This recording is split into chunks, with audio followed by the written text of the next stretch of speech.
I have Motorola G100, and today I'm going to show you how to enable portable hotspot on this device. So to do this, just go to the upper bar and here you can find the button Hotspot.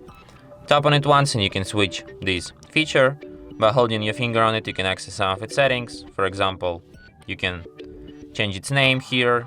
You can display QR code to instantly connect to your hotspot. You can hide your device, so only devices that can connected by this QR code can see your device in the list of their available Wi-Fi's. You can change security protocol.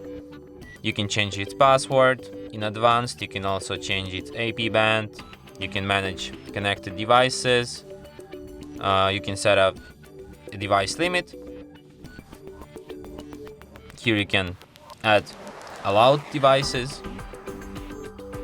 And you can also set a timeout timer, basically after which time hotspot will be automatically turned off when it's inactive. Specify to turn off the inactive mobile hotspot automatically. So yeah. And that's it. Thanks for watching. If you find this tutorial useful, don't forget to hit that like button and subscribe to our channel.